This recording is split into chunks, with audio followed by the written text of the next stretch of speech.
안녕하세요. 제가 벌써 70대 중반의 할머니네요. 마음만은 청춘이라고 뒤늦게 어린 시절 배우지 못했던 공부도 하고 하루만 해도 휙휙 바뀌는 세상에 맞춰보려고 노력 중이랍니다. 안 그러면 저희 딸한테 혼나거든요. 엄마, 어릴 때 가난하고 남녀 차별 때문에 공부 못한 게 한이라며. 이제는 가난하지도 않고 남녀 차별도 없는데 왜 공부 안 해? 그냥 나이만 먹는 할머니 되기 싫다며. 그러면서 저를 자극하는데 안 할 수가 없더라고요. 이제는 쉬어도 될 나이라며 저희 사위가 제 편을 들어주기는 하지만 저 역시도 딸아이 말처럼 뒤처지기 싫어 노력하게 됩니다. 저희 어릴 때만 해도 딸은 학교에 덜 보내도 아들은 꼭 학교 보냈잖아요. 오히려 딸이 똑똑하면 아들 앞길 막는다고 재수없다고도 했고요. 딸이라면 그저 어른들 말씀 잘 듣고 집안 살림이나 잘하면 본전이었죠.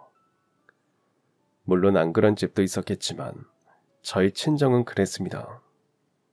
어느 소설에서 나오는 표현처럼 걱실걱실 일만 잘하면 되는 살림미천이라는 큰딸이 저이기도 했고요. 제 위로 둘이나 있는 오빠들은 멀리 시내에 방까지 얻어주며 학교를 보냈지만 저는 언감생심, 집에서 40분이나 걸어서 다녀야 하는 초등학교만 겨우 나왔죠.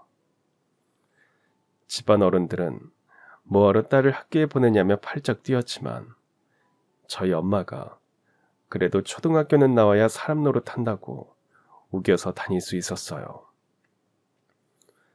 책가방도 안 사주셔서 책보에 둘둘 싸서 가는 학교여도 얼마나 좋았는지 모릅니다. 종종 걸음으로 40분을 걸어서 다닌다는 게 쉬운 일이 아니었는데도요. 날이 좋으면 모르는데 비나 눈이 오는 날에는 고무신 안이 푹 젖어 찝찝한 건 둘째치고 한겨울에는 어찌나 발이 시리던지 몰라요. 그런데도 학교에 오가는 길이 저에게는 즐거움이었습니다. 학교 다니던 시절의 즐거움은 배움 그 자체뿐만 아니라 길 위에서 만나는 작은 풍경들과 친구들과의 추억이기도 했거든요. 학교 가는 길가에는 들꽃이 지천으로 피어 있었는데 계절마다 달라지는 꽃들을 세어보는 재미가 있었습니다.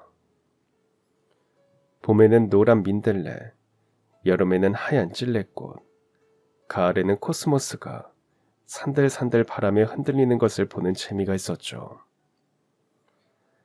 그 길에서 친구를 만나면 함께 장난치며 웃고 떠들다 보니 힘든 줄도 모르고 학교에 도착해 하루가 어떻게 지나는지도 몰랐고요. 수업 시간에는 선생님이 칠판에 글씨를 쓰실 때마다 저도 따라 적으며 배운다는 기쁨에 마음이 벅찼습니다. 집에선 누구도 제게 책을 읽어주지 않았는데 학교에서는 큰 소리로 모두가 함께 교과서를 읽을 때면 세상과 연결되는 기분이 들기도 했죠. 글자를 알아가고 산수를 풀어내며 나도 할 수 있다는 확신을 얻을 때마다 가슴속 깊은 곳에서 솟아나는 뿌듯함이 있더라고요.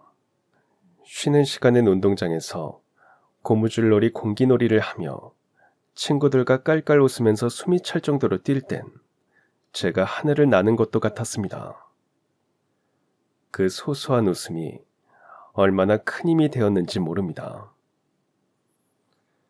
조촐하게 싸운 도시락을 함께 나눠 먹으며 서로 집 반찬 이야기를 하고 배고픔조차 즐겁게 나눌 때마다 저만 혼자가 아니라는 생각도 들었거든요. 비록 책가방 대신 보자기에 책을 싸 들고 다녔고 고무신이 젖어 발이 시려도 배움의 기쁨과 친구들과의 웃음은 그 어떤 불편도 잊게 만들었습니다. 학교라는 공간은 저에게 세상을 여는 창문 같았고 어쩌면 그때의 설렘이 지금도 저를 다시 공부하게 만드는 힘이 되는 것일지도 모릅니다. 그리고 그런 경험 때문에 저희 딸도 공부시키고 싶었고요. 딸아이는 아주 어린 시절부터 남달랐거든요. 3살 무렵부터 그림책을 들여다보며 혼잣말로 줄거리를 읊조리곤 했는데 그게 단순히 따라하는 게 아니라 정확히 책 속 문장을 기억하고 있는 거였죠. 마치 녹음기를 틀어놓은 듯 읽어준 내용을 고스란히 재현하는 모습을 보고 저는 깜짝 놀라곤 했습니다. 5살이 되었을 땐 가계부를 정리하는 제 옆에서 계산기를 두드리기도 전에 답을 먼저 내놓는 것을 보고 알 수 있었어요. 눈으로 숫자를 스치듯 본 뒤 단숨에 결과를 말하는 그 모습에 저는 눈앞에서 작은 천재를 보는 것 같더라고요. 4살쯤 글자와 숫자에 관심을 보이기에 글을 가르쳐 봤더니 2살 위 오빠보다 훨씬 빠르게 익혀버리는 것부터가 그랬죠. 오빠가 수학연산을 공부할 때면 옆에서 미리 답을 불러주는 통에 오빠가 오히려 속이 상해 울음을 터뜨리기도 할 정도였어요. 수학 문제집을 풀 때도 마찬가지였습니다. 오빠가 덧셈 문제를 풀고 있으면 옆에서 이미 암산으로 끝내놓고 그거 답 틀렸어 다시 해봐라며 훈수를 두곤 했거든요. 학교에 입학한 뒤로는 선생님마저도 깜짝 놀라시더군요. 초등학교에 입학하고 수업을 시작한 지 한 달이 채 되지 않아 선생님께서는 저를 따로 불러 딸아이 칭찬을 아끼지 않으셨어요. 이 아이는 특별합니다. 공부를 이어가면 큰 인물이 될 겁니다. 저는 그때마다 가슴이 벅차올랐습니다. 어린 딸아이를 바라보면서 마치 제가 투영되는 것 같아 기쁘기도 했고요. 딸아이의 눈빛은 언제나 호기심으로 빛났기에 더 많은 것들을 배우게 하고 싶었습니다. 책을 붙잡으면 몇 시간이고 꼼짝하지 않고 읽었고 새로운 지식을 접하면 오랜 시간이 지나지 않아 이해하고 흡수해버렸으니까요. 저는 속으로 생각했습니다. 내가 이어가지 못한 학업의 길을 이 아이가 이어가 주는구나. 하지만 집안 사정은 제 바람과는 크게 달라 속이 상했죠. 남편은 딸보다 아들을 우대하는 사고방식에 갇혀 있었거든요. 남편은 딸아이가 지나치게 똑똑해지는 것을 오히려 성가시게 여기더라고요. 딸아이가 혼자 공부할 때면 여자가 머리만 커서 뭐하냐는 말로 아이의 재능을 거꾸로 들며 아이 기를 죽이기도 했습니다. 저는 속으로 끓어오르면서도 맞서 싸울 힘이 부족해 매번 애만 태웠습니다. 그렇게 딸아이의 빛나는 눈망울은 어느새 제 자랑이자 동시에 제 걱정이 되었죠. 아이에게 특별히 가르치는 것이 없어도 아이는 날이 갈수록 영리해졌거든요. 다른 부모라면 그런 아이가 고마워할 수 있는 뒷받침이 되어줄 텐데 남편의 서슬퍼런 감시에 갖고 싶은 책 하나도 못 갖는 딸아이가 안쓰러웠고요. 제가 그렇게 마음을 졸이고 있는 것을 남편도 알았지만 꿈쩍 않더군요. 여자가 배워서 뭐 하냐? 시집이나 잘 가면 되지. 집안에 장남이 잘 돼야 집안이 바로 서는 거야. 아유, 쓸데없이. 계집애는 아양이나 잘 떨다가 살림이나 배우면 돼. 그러면서 어떤 날엔 술이 거나게 취해서 들어와 소리를 치기도 했습니다. 어떤 주말엔 딸아이가 책을 붙잡을 때마다 책을 빼앗아 불같이 화를 내기도 했죠. 아들한테는 학원도 보내주고 용돈도 쥐어주면서 딸에게는 꿈조차 꿀 자유를 허락하지 않더라고요. 남편의 행패는 점점 돌을 더해갔습니다. 저녁 밥상을 물리고 난 뒤에도 딸아이가 책을 꺼내들면 남편은 눈을 부라리며 다가와 책장을 덮어버릴 정도였어요. 그만둬. 여자애가 공부한다고 뭐가 달라지냐. 글자나 숫자 들여다볼 시간에 기술이나 배워라. 그리고는 책을 마치 죄물이라도 되는 듯 거칠게 찢어버린 적도 있었죠. 남편의 횡포에 딸아이 얼굴은 금세 하얗게 질려버렸습니다. 작은 손으로 찢어진 종이 조각을 걸어 모으면서 눈물이 뚝뚝 떨어졌고요. 그런데도 남편은 미동도 하지 않고 딸아이를 노려보며 담배를 물고 뒤를 돌았죠. 저는 그런 남편을 속으로만 원망하며 딸아이를 안아줄 뿐이었어요. 그러면 남편은 딸아이와 함께 저를 노려보며 혀를 차더군요.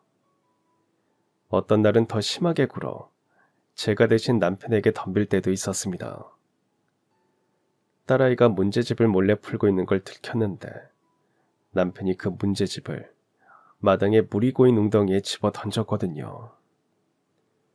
그렇게 하고도 마음이 풀리지 않았는지 마당을 뛰어내려가 문제집을 발로 밟아 더럽혀 버리더군요. 여자가 머리만 커지면 집안이 시끄러진다. 그러면서 오히려 큰 소리를 치면서 딸아이와 저를 향해 눈을 흘겼고요. 그 문제집은 제가 장 보는 돈을 아껴 사준 문제집이라는 걸 알았던 거죠. 아니, 다른 집은 애가 공부 안 해서 난리라는데 왜 공부하겠다는 애를 이렇게 힘들게 하는 거예요? 학교에서도 공부시키라는데. 그것들이 지들 돈 들어가는 일 아니라고 함부로 말하는 거지. 시집 가면 남의 집 식구 되는 딸한테 그 돈을 쓰라는 거야? 저는 그런 남편을 바라보며 치를 떨면서도 더 이상 남편에게 뭐라고 하지 못하고 아이를 감싸 안는 것밖에 할 수 없었습니다. 능력이 없는 저를 원망하며 딸아이에게 미안하다는 말만 할 뿐이었죠. 아들도 저에게는 귀한 자식이긴 했지만 아무리 봐도 아들은 공부 쪽으로 재능이 없는 아이였지만 남편은 아들이 판검사를 할 거라며 부푼 꿈을 꿨어요. 어릴 적부터 다른 아이들보다 발육이 좋고 운동신경이 좋아 보는 사람마다 아들을 보면 운동을 시켜야겠다고 했는데도 말이죠. 아들도 공부보다는 운동을 하고 싶어 했지만 남편은 강경했습니다. 아들은 자신도 공부엔 재능이 없다는 것을 알면서도 남편이 용돈을 주며 공부만 하면 더 좋은 것도 해주겠다고 꼬시니 그러겠다고 하는 중이었고요. 하지만 아무리 좋은 대학을 다니는 과외 선생님을 붙여도 족집게라는 학원에 다녀도 아들의 성적은 오르지 않았습니다. 그런데 딸아이는 시험만 보면 1등을 했고 교회 대회에 나가서 금상을 휩쓸면서 학교 현수막에 이름을 올렸죠. 남편은 그런 딸아이가 오빠인 아들 길을 죽여 아들이 길을 펴지 못하고 제대로 된 실력 발휘를 못한다면서 약올라 하더군요. 마치 딸아이를 상대로 남편이 경쟁이라도 하는 것처럼 보일 정도로요. 주말에 아들과 함께 학원에 다녀온 뒤에는 더욱 노골적으로 딸아이에게 도전장을 내놓듯이 그랬습니다. 봐라, 집안의 희망은 아들이야. 네 동생은 신경도 쓰지 마라. 계집엔 나중에 시집가면 다 끝이야. 학원에서도 조금만 더 하면 된다잖아. 아들은 그 말에 고개를 끄덕이며 으쓱거렸지만 딸아이는 두 눈에 눈물이 그렁그렁 맺혀있더라고요. 그도 그럴 것이 딸아이는 그렇게 학원을 보내달라고 해도 꿈쩍 않던 남편이 아들은 용돈까지 더 줘가며 학원 수업을 더 늘리고 왔으니까요. 심지어 남편은 손님이 찾아오는 자리에서도 딸아이를 낮추어 말했습니다. 얘는 머리만 쓸데없이 좋아서 달이에요. 여자는 너무 똑똑하면 팔자가 기고해지는 겁니다. 그 말을 듣는 손님들은 오히려 민망해하며 어쩔 줄 몰라 하더군요. 딸아이는 낯선 손님들 앞에서 그런 말을 들을 때마다 조용히 고개를 숙였고 저는 그 뒷모습을 보며 가슴이 찢어지는 것 같아 한숨을 쉴 뿐이었어요. 그러면서 저 스스로를 원망하고 탓할 뿐이었고요. 제가 직업이 없고 돈을 못 벌어다 보니 자식들에게 해주고 싶은 것도 마음대로 못 해주고 남편 눈치나 보는 형편이었으니까요. 20살 되자마자 시집을 와서 모셔놓으신 시할아버지의 병수발 들고 아이 둘 낳아 기르다가 시간만 할 일 없이 보낸 제가 미울 뿐이었죠. 제가 그러다 보니 딸아이 앞길까지 막는 것이 아닌가 싶고요.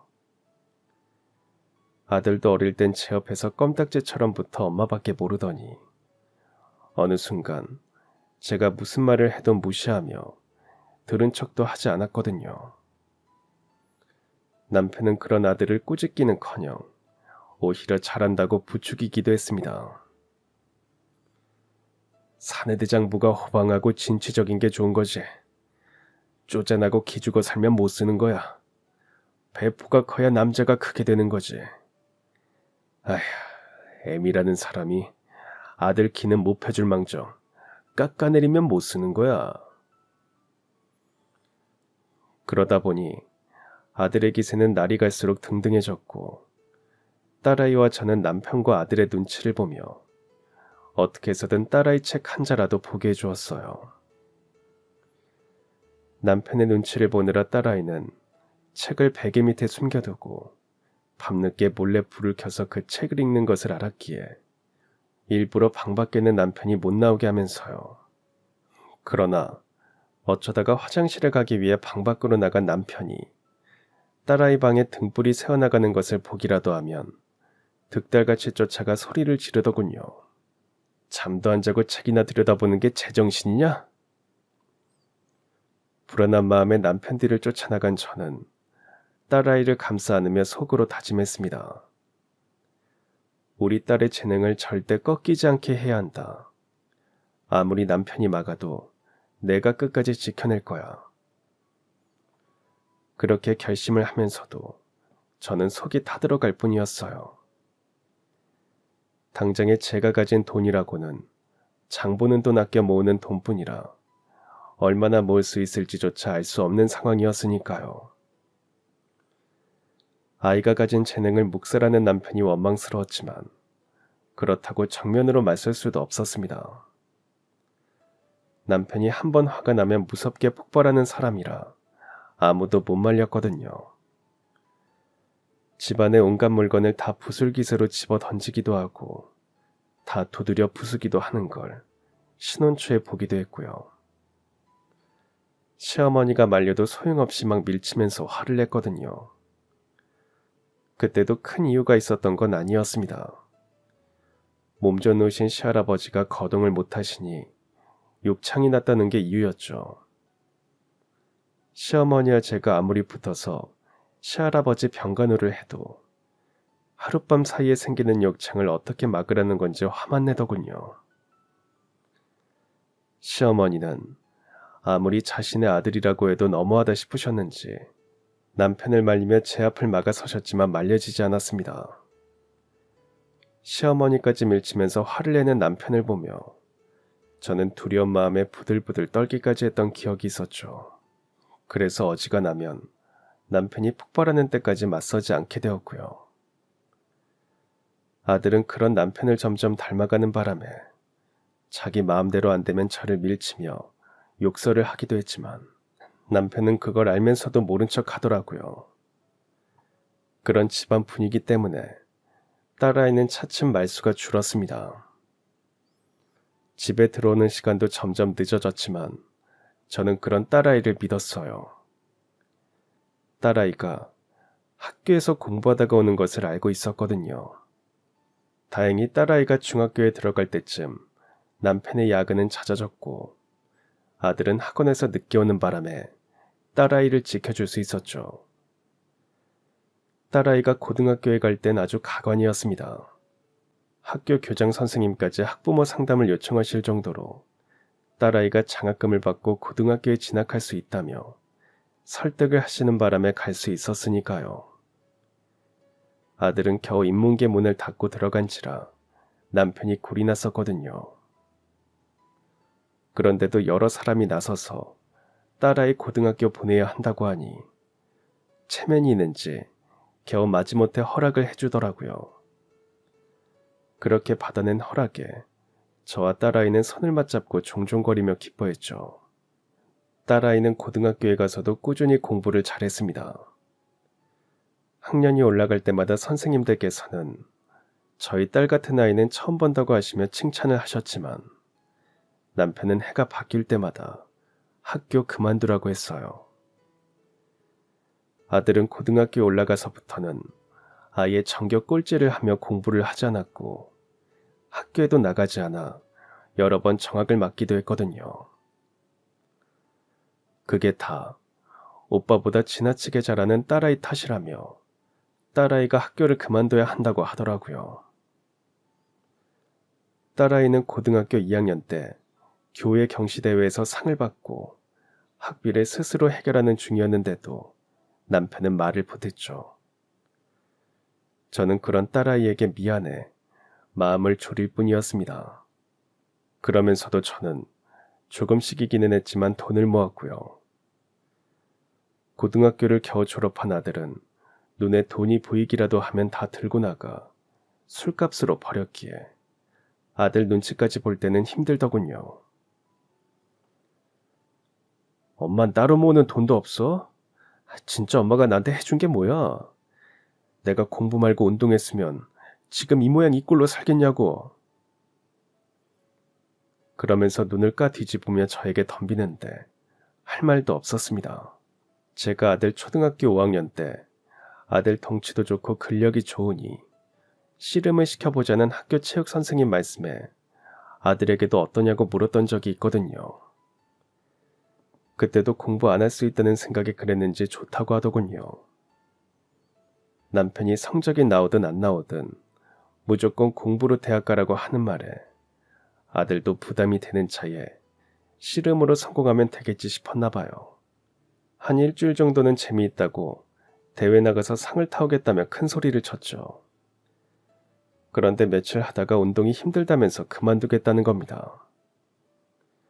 남편 몰래 시킨 거라 안 그래도 노심초사하고 있었는데 그만두고 싶으니 쪼르르 가서 남편에게 일러 바쳤더라고요.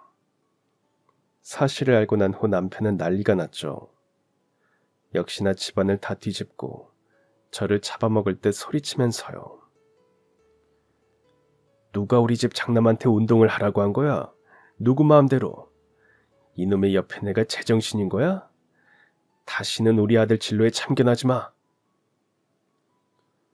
그러더니 성질이 안 풀렸는지 딸아이에게 더 매섭게 구는 남편 뒤에 숨어 제멋대로 하고 싶은 것을 다 하고 큰 건 아들이었습니다.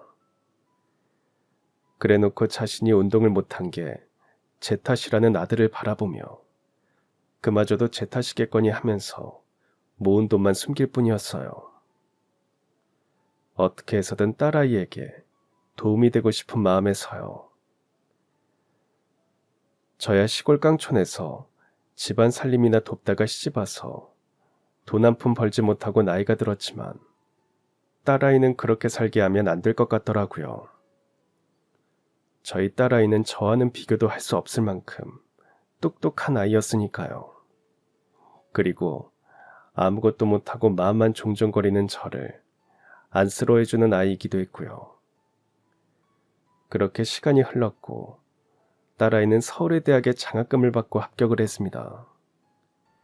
학교에는 현수막이 붙고 축복하는 분위기였지만 저희 집은 살얼음판이었어요.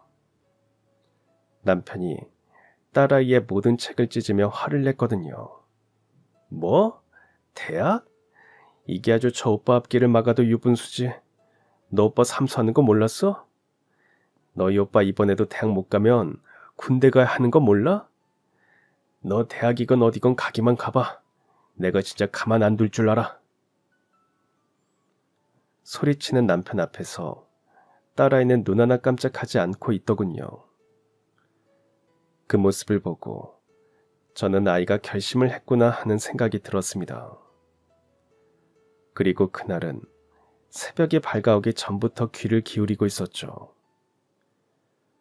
딸아이가 조심스레 방을 나오는 소리가 들렸을 때 저는 남편이 자는 모습을 다시 한번 확인하고 자연스럽게 조용히 일어나 나갔어요. 방문을 열고 나오는 저를 보고 놀란 딸아이 손에는 작은 가방 하나뿐이더군요. 저는 그동안 누구에게도 들키지 않기 위해 서랍 깊숙이 넣어두었던 꼬깃꼬깃한 봉투를 꺼내어 딸아이에게 건넸습니다. 이거 가지고 가. 엄마가 모은다고 모았는데 이거밖에 못 줘서 미안해. 평생 틈틈이 모았지만 고작 100만 원 정도인 그 돈을 내미는 제 손이 부끄럽더군요. 어쨌거나 저에겐 큰 돈이었지만 집을 떠날 아이에겐 부족할 것 같아서요. 틈틈이 뜨개질렀던 식탁보도 팔아 모으고 장을 보며 아낀 푼돈들을 모은 결실이라는 것을 딸아이도 알았는지 눈에 눈물이 고여 저를 보더라고요. 저는 떨리는 손으로 그 봉투를 딸아이 손에 꼭 쥐어주며 말했습니다. 이거 꼭 필요한댔어. 공부하고 싶다며. 너는 너 하고 싶은 대로 다 하면서 살아. 제발 그렇게 살아줘. 엄마 고마워. 내가 이 돈 잘 쓰고 내가 꼭 성공해서 엄마한테 갚을게. 그렇게 말한 딸아이는 저를 와라 끌어안더니 한참을 있더라고요. 그러더니 신발 소리가 날까봐 신발도 신지 않고 들고는 대문으로 가 조용히 문을 열고 손을 흔들더니 딸은 떠났습니다. 저는 딸아이의 마지막 얼굴을 보며 눈물을 닦으며 그 자리에서 한참 서 있었고요. 그 문 밖에 펼쳐질 수많은 파도가 떠올라 마음이 아팠지만 그만큼 더 넓은 세상으로 나아가리라는 기대로 기도할 뿐이었죠. 아침이 되어 일어나 딸아이가 없는 것을 안 남편은 난리가 나서는 소리치더군요. 남편은 제 어깨를 잡고 흔들며 소리치더니 딸아이를 잡으러 가겠다더군요. 저는 마지막으로 딸아이에게 해줄 거라고는 그런 남편을 막는 일이라는 생각에 남편을 가로막고 나가지 못하게 했습니다. 그렇게 거칠게 구는 남편을 바라보며 저는 아무 말도 할 수 없었습니다. 저에게 손찌검을 하지는 않을까 겁이 나서 부들부들 떨기만 할 뿐이었죠. 아들은 그런 저와 남편을 보면서도 인상을 쓰기만 할 뿐이었고요. 전날에도 술이 잔뜩 취해서 들어온 터라 그때까지도 제정신이 아닌 것 같더군요. 그날 이후 남편은 술만 마시면 저에게 화풀이를 했습니다. 하지만 매섭게 구는 남편을 보면서도 저는 후회하지 않았습니다. 딸이 자유를 찾아 멀리 떠난 게 오히려 다행이라는 생각을 할 뿐이었죠. 딸아이가 이런 집을 떠나 헐헐 날아다닐 생각을 하면 후련했거든요. 그랬지만 딸아이의 소식이 궁금했고 염려스럽기도 했습니다. 아무리 영리한 아이라고 해도 혼자 그 넓은 서울 생활을 하는 상상을 하면 마음이 놓이지 않기도 했으니까요. 그러던 어느 날 시장에 갔는데 제가 단골로 가는 건어물 가게 주인이 장을 보고 있는 저를 쫓아오더니 붙잡더라고요. 그 집 딸이 우리 가게로 전화 왔어. 내일 모레 4시에 전화한다고 전해달래. 시간 맞춰서 와. 평소 저희 딸 공부 잘해 좋겠다면서 부러워하던 사람이라 저희 딸이 서울에 갔다는 소식을 듣고 너무 잘 됐다며 좋아하기도 했거든요. 그런 사람이라는 것을 저희 딸아이도 알았기에 아마도 그 집으로 연락을 한 것 같더라고요. 저는 시간에 맞춰 건어물 가게로 갔고 딸아이와 통화를 했습니다. 엄마, 내가 앞으로도 이렇게 연락을 할게. 아주머니도 괜찮다고 하셨으니까 엄마도 시간 맞춰서 와. 그렇게 오랜만에 딸아이의 목소리를 들으니 눈물이 울컥 쏟아져 아무 말도 못하고 전화를 끊어야 했지만 살 것 같더라고요. 딸은 가끔씩 그런 식으로 전화를 걸었고 통화를 할 수 있었습니다. 집으로 전화를 할 수도 있었지만 아들이나 남편이 받으면 곤란하니 그 방법을 통해 저와 딸아이는 연락을 주고받았죠. 대신 저는 건어물 가게에서 더 많은 물건들을 사야 했고 집 반찬은 건어물로 만든 반찬 가지수가 늘어났고요. 딸아이는 서울에서 아르바이트를 하며 공부를 이어가고 있다고 하더군요. 몸은 좀 고되기는 한데 마음은 편해. 교수님들도 예뻐해 주시고. 과외하는 아르바이트라 되게 고생하고 그러지 않으니까 걱정하지 마. 딸아이의 이야기를 들으며 잠을 줄이고 일하며 학비를 벌면서 밤늦도록 책을 붙잡고 있는 딸아이의 모습이 눈에 그려졌습니다. 그런 딸아이에게 반찬이라도 가져다 주고 싶은 마음에 남편 몰래 서울로 가서 딸아이를 만나고 싶더군요. 딸아이의 얼굴을 보고 밥이라도 해주고 싶은 마음이 굴뚝 같았으니까요. 하지만 남편의 말 한마디가 제 발목을 잡았죠. 너 현이랑 연락되지? 그거 지금 어디 있대? 혹시 몰래 만나기로 했어? 혹여나 딸 찾으러 가면 당장 쫓아낸다. 연락도 그만두는 게 좋을 거야. 군대에 간 아들은 휴가를 나와서도 집에 들르지 않다가 복귀하는 날이야 나타나 돈을 달라며 행패를 부렸습니다. 남편은 그런 아들에게 있는 돈 없는 돈 주면서 달래기 바빴죠. 사내 자식이 일이 뜻대로 되지 않으니 얼마나 속이 타겠어. 이제 제대하고 다시 공부해서 대학 가면 정신 차리고 잘할 거야. 당연히 그러겠지. 누구 아들인데. 하지만 남편의 바람은 이루어지지 않더군요. 군대를 제대한 아들은 남편이 사정을 한 끝에 지방의 대학을 가기는 했습니다. 대학의 이름을 묻는 사람들이 그런 대학도 있냐라고 할 정도의 대학이었죠. 그래도 대학생이 됐다며 그 위세는 보통이 아니었고요. 말끝마다 못 배운 부모 탓을 하며 신세 타령을 했습니다. 학교 앞에 얻어준 자취방에서는 얼마나 횡포를 부리고 시끄럽게 굴었는지 집주인이 집으로 전화를 해 방을 빼라고 난리를 치기도 했죠. 방학이 돼서도 집에 오지 않고 돈만 보내라며 일주일에 몇 번씩 전화를 내 조르는 통에 남편은 계속 돈을 보내주었습니다. 저는 그런 남편을 보며 부하가 치밀더군요. 장학금 타서 과외 아르바이트하며 서울에서 고생하는 딸아이 생각이 나서요. 아이에게 해준 거라고는 제가 모은 돈 100만 원이 다였으니까요. 딸아이는 장학금과 아르바이트로 모은 돈으로 대학원 공부까지 할 거라며 하고 싶은 공부를 하는 거라 하나도 안 힘들다고 했지만 전 걱정이 됐습니다. 그런 제 마음에 남편은 기름을 붓는 말을 했습니다. 너 하여간 현이 그 계집애랑 나중에 아무리 빌어도 내가 안 봐준다. 우리 아들이 대학 졸업해서 취직만 해봐. 그깟 계집애 할 일 10배는 하지. 결국 저는 남편의 그 말에 오래도록 고민하던 결심을 하게 되었죠. 그 지긋지긋한 결혼 생활을 끝내기로 마음먹은 겁니다. 사실 딸아이가 서울로 떠나고 난 후 저는 틈틈이 하던 뜨개질로 여러 가지를 만들어 조금씩 팔기 시작했습니다. 딸아이의 방에서 밤이 늦도록 뜨개질을 하며 딸아이에 대한 그리움을 달래다 보면 일주일 만에 식탁보나 소파 덮개 정도는 만들 수 있었어요. 그 물건을 시장의 실가게 사장님께 가져다 주면 팔아주셨고요. 그러던 것이 어느새 입소문이나 아예 실가게 한켠에서 물건을 만들어 팔아보는 게 어떠냐는 제안을 받은 후라 용기를 낼 수도 있었습니다.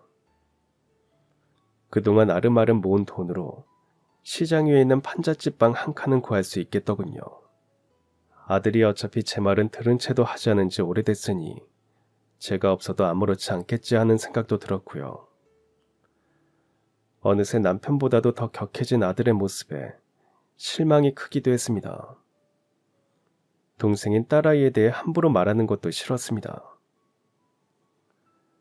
대학 가보니까 계집애들이 아주 남자의 환장을 해서 달겨드는데 현이 그 계집애도 서울에서 그러고 있겠지. 아주 집안 망신이야. 서울이면 더 할 거 아니야. 그런 걸 엄마가 도왔다니. 딸아이가 그런 아이가 아니라는 건 세상 모두가 아는 일이었지만 남편과 아들의 입에서는 딸아이의 험담만이 쏟아졌습니다. 그런 집에서 제가 벗어나야 딸아이도 그 집에서 벗어날 수 있을 것 같더군요. 하지만 제 마음처럼 이혼은 쉽지 않았습니다. 주변의 시선은 두렵지 않았지만 제가 그동안 어떻게 살았는지 다 아는 친정 식구들의 비난이 쏟아졌거든요. 여자가 살다 보면 다 그런 거지. 참고 살아야지. 이혼. 네가 딸애도 서울 보내더니 아주 겁이 없어졌구나. 그동안 남편이 벌어다주는 돈으로 호강했지. 그렇게 말하는 친정 오빠에게 저는 당당히 말했습니다. 그래서 이제부턴 내가 벌어서 내가 산다고요. 그래야 우리 딸 발목도 안 잡을 것 같아서 그래요. 내가 그동안 이 집에서 그렇게 산 것으로 밥값은 다 했어요. 저는 더 이상 희생할 수 없었기에 처음으로 친정 오빠에게 대들었습니다. 시집 온 첫날부터 집안의 어른이 아프시다는 이유로 병수발을 시작했고 아이 둘을 낳도록 몸조리 한번 제대로 못하고 살았으니까요. 게다가 남편은 아들만 감싸며 살았고 딸아이가 공부를 잘한다는 이유로 저는 늘 죄인 취급을 받으며 살았던 세월이 27년이었고요. 남편은 이혼을 하자는 저에게 고맙다고 하더군요. 아주 기다리던 바다. 밥만 축내는 식충이가 알아서 나간다니 좋다. 너한테 쏟아붓는 그 돈 우리 장남한테 주면 내가 더 호강하지. 나중에 거지꼴 돼서 받아달라고 해도 내가 받아주나 봐라. 그렇게 말하는 남편의 말에 허탈한 마음이 들어 헛웃음이 나기도 했지만 이제는 마음껏 떠날 수 있다는 생각에 마음이 가벼웠습니다. 제가 집에서 짐을 싸 나가는 날 아들은 저에게 그러더군요. 엄마, 어디 가서 내 이름 들먹이며 아들이라고 하지 말아요. 아휴, 진짜 망신스러워서. 어차피 엄마는 내 인생에 도움이 안 되는 걸 알았지만 이건 너무 심한 거 아니에요? 이혼. 어디 가서 잘 살아봐요. 나중에 돈 보내달라고 연락하지 말고. 이제 우리 모르는 사람이에요. 아들의 말을 들으며 아들이 처음으로 저를 엄마라고 부르던 그날과 아장아장 걸으며 저를 향해 걷던 그날이 떠올라 눈물이 나더군요. 하지만 눈물을 닦는 저를 보고 하는 아들의 말을 들으며 아들을 키우며 행복했던 그 모든 순간들을 마음속에 묻기로 했습니다. 아유, 이거 봐. 벌써 눈물 그렇게 짜면서 무슨. 얼른 나가요. 단출한 가방을 들고 27년을 살던 집을 나와 걸으면서 점점 더 마음이 가벼워지는 게 느껴지더라고요. 물론 그렇게 이혼을 한 후 혼자 지내면서 외롭고 힘들기도 했죠. 그러면서도 더 이상 억눌리지 않는다는 생각에 마음은 한결 가벼웠습니다. 가끔 아들이 걱정되긴 했지만 남편이 다른 여자와 살림을 차렸다는 소식과 아들이 보란듯이 두 사람의 결혼식을 고급 식당에서 치러줬다는 소식을 들었습니다. 남편이 여기저기 동네방네 아들 자랑을 했다더군요. 우리 아들이 아버지 생각을 이렇게나 한다고. 내가 뭘 했어? 우리 아들이 큰일 할 거라고 했잖아. 어찌나 큰 소리를 치고 자랑을 했는지 남편과 가까이 지내던 남편 직장 동료의 아내가 저에게 와서 전하더라고요. 아무리 그래도 그런 걸 자랑을 하시고 그러신대요. 현일이도 아무리 엄마한테 서운해도 그렇지. 아, 그런 걸. 하지만 그 모든 돈은 남편의 주머니에서 나온 것이라는 걸 짐작할 수 있던 저는 그저 지그시 웃기만 했습니다. 그리고 머지않아 남편이 아들만 편애하며 키운 결과는 처참하더군요. 공부는 늘 뒷전이었던 아들은 간신히 들어갔던 대학을 마치지 못하고 중퇴했다는 소식이 들리더라고요. 그러더니 취업도 제대로 하지 못하고 집에 눌러앉았다는 이야기도 들었죠. 계속해서 용돈을 달라며 손을 벌리면서 술만 마시면 아버지와 다투었고요. 그러더니 새어머니가 중간에서 이간질을 한다며 행패를 부렸대요. 남편은 그런 아들을 보고 충격을 받았다더군요. 자신이 그렇게 애지중지하던 아들은 결국 30이 다 되도록 자신의 기대에 못 미치는 것도 모자라 들들 볶기만 했으니까요. 그러더니 얼마 못 가 새로 살림을 차린 여자는 도망을 갔고 아들은 집을 담보로 빚을 내고 남편의 통장을 훔쳐 집을 나갔대요. 남편은 그 빚을 갚느라 고전을 하면서 제가 어디 있는지 찾는다더군요. 몇 번 저희 가게 앞을 지나는 그 사람을 피해 실가게 주인이 저를 감추기도 했었습니다. 제가 어디 사는 줄도 모르니 저를 찾긴 힘들었는지 포기하더라고요. 남편의 외가 삼촌이 사는 시골에 밭일하면서 돈을 받기로 했다면서 떠났다는 이야기를 들어서 알게 되었죠. 퇴직금 받은 것으로 빚을 갚고 그렇게 하기로 했다며 전에 소식을 알려주던 남편의 직장 동료 아내가 또 전해주었거든요. 현일이 엄마 여기 있는 거 우리 남편한테도 말 안 했어요. 그렇게 아들 하더니 아휴, 현일 엄마 안쓰럽다고 받아주지 말아요. 저는 고개를 끄덕였지만 마음이 편치만은 않았습니다. 남편이 그토록 편애하며 키운 아들은 남편을 배신하고 떠났고 반대로 무시했던 딸은 서울에서 꿋꿋이 살아내고 있다는 게 이상하더라고요. 딸아이는 전보다 더 자주 저에게 연락을 했습니다. 제가 이혼을 하고 실가게 한켠에서 물건을 만든다는 사실을 전했을 때 한동안 말이 없던 딸아이는 울먹이는 목소리로 그러더라고요. 엄마, 그동안 고생 많았어요. 내가 아빠랑 오빠 몫까지 잘할게.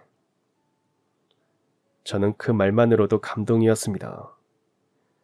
하지만 딸아이를 만나러 가거나 딸아이가 오는 것은 못했어요.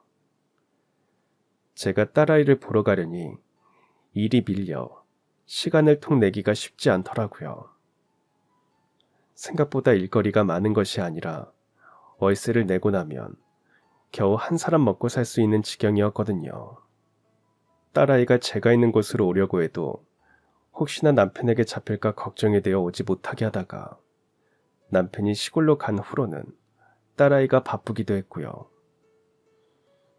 석사를 따고 박사까지 하려면 그렇게 바쁘단 말에 다시 딸아이를 볼 그날을 손꼽아 기다리며 제 일을 할 뿐이었습니다.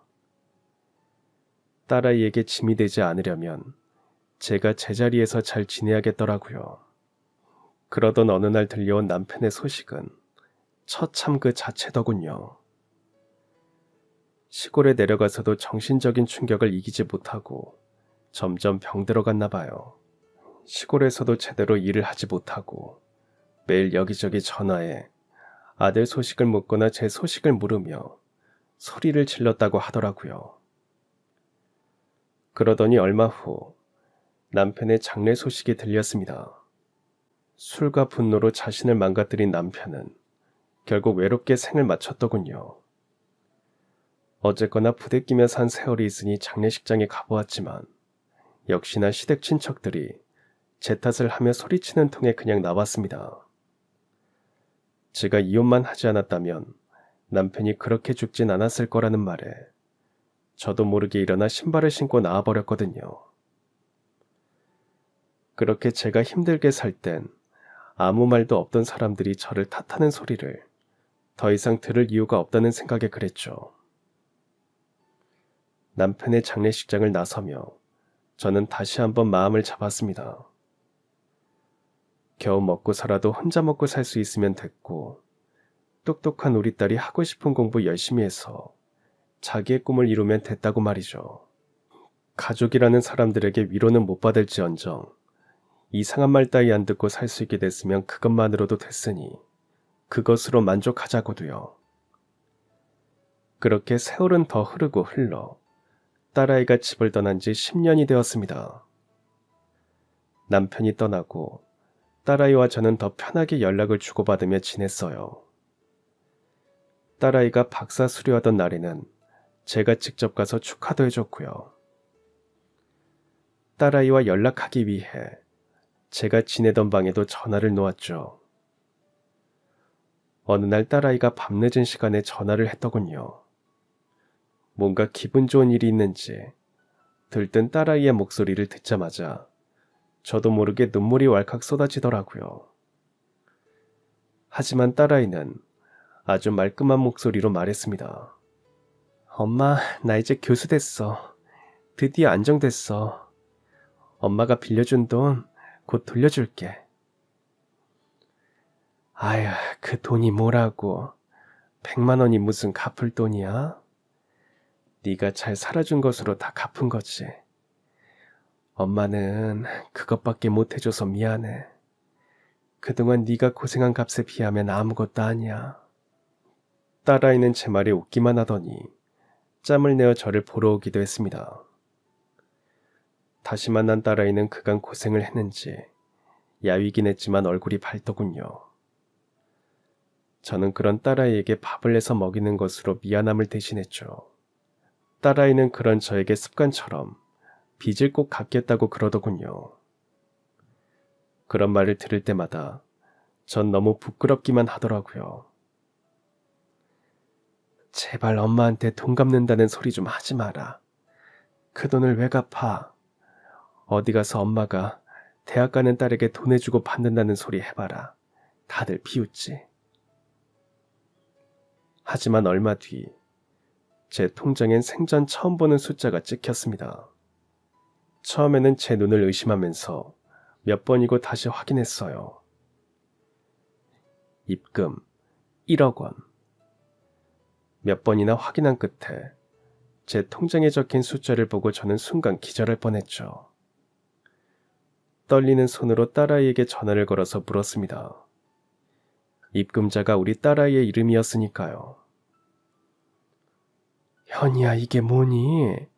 무슨 이런 큰 돈을? 엄마한테 이렇게 큰 돈을 어떻게 보냈어? 엄마, 내가 목표대로 성공할 수 있었던 건 다 엄마 덕분이야. 그날 엄마가 준 100만 원이 내 인생을 바꿨어. 그 돈 아니었으면 난 지금까지 못 왔어. 엄마, 이 돈은 그때 은혜를 조금이나마 갚는 거야. 그 돈은 대학 다니면서 아르바이트 할 때부터 모은 돈이야.